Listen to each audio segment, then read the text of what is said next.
J'ai découvert qu'aucune chose dans la vie ne vaut vraiment la peine si l'on ne prend pas de risques. Rien du tout. Nelson Mandela a dit « Il n'y a pas de passion à jouer petit, à se contenter d'une vie inférieure à celle dont on est capable. » Je suis sûr qu'au cours de votre parcours, à l'école, en postulant pour l'université, en choisissant votre filière, en décidant de ce que vous voulez faire de votre vie, on vous a dit de toujours prévoir une sécurité. Assure-toi d'avoir quelque chose sur quoi retomber, ma chérie. Mais je n'ai jamais compris ce concept. Avoir quelque chose sur quoi retomber. Si je tombe, je ne veux pas tomber en arrière. Je veux tomber en avant. Au moins comme ça, je verrai où je vais tomber. Sans constance, vous n'arriverez jamais au bout. Alors faites ce qui vous passionne, ce qui vous anime profondément. Prenez des risques. N'ayez pas peur d'échouer. Il y avait un vieux test de QI avec 9 points. Il fallait tracer 5 lignes à travers ces 9 points sans jamais lever le crayon. La seule façon d'y arriver était de sortir du cadre. N'ayez pas peur de sortir du cadre. N'ayez pas peur d'échouer gros. N'ayez pas peur de rêver grand. Mais souvenez-vous, des rêves sans objectif ne sont que des rêves. Reggie Jackson a été éliminé 2600 fois dans sa carrière. C'est le plus grand nombre de retraits de toute l'histoire du baseball.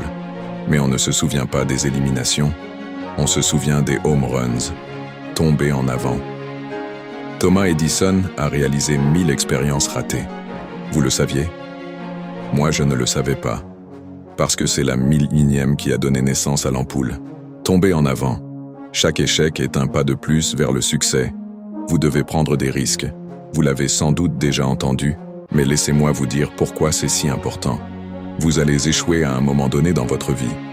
Acceptez-le. Vous allez perdre. Vous allez vous ridiculiser. Vous allez rater quelque chose. C'est inévitable.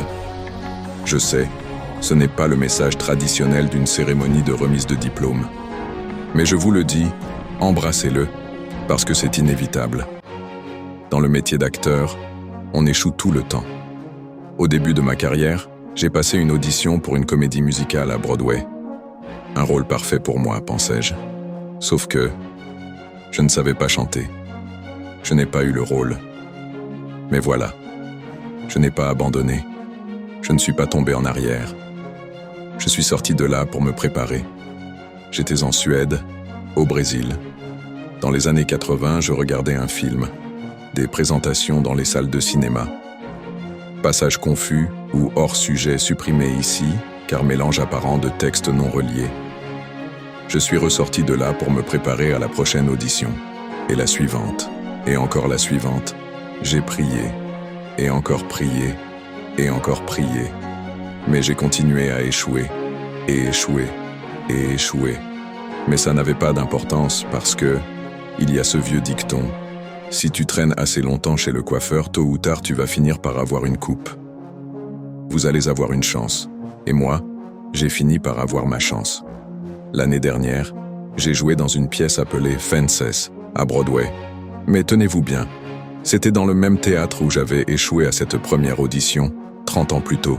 Ce que je veux dire, c'est que chacun de vous, ici aujourd'hui, a la formation et le talent pour réussir. Mais avez-vous le courage d'échouer? Si vous n'échouez pas, c'est que vous n'essayez même pas. Je le répète, si vous n'échouez pas, vous n'essayez même pas. Pour obtenir quelque chose que vous n'avez jamais eu, vous devez faire quelque chose que vous n'avez jamais fait. Imaginez que vous êtes sur votre lit de mort. Et tout autour de vous, il y a des fantômes. Des fantômes représentant votre potentiel inexploité, les idées que vous n'avez jamais concrétisées, les talents que vous n'avez jamais utilisés. Ils sont là, autour de votre lit, en colère, déçus,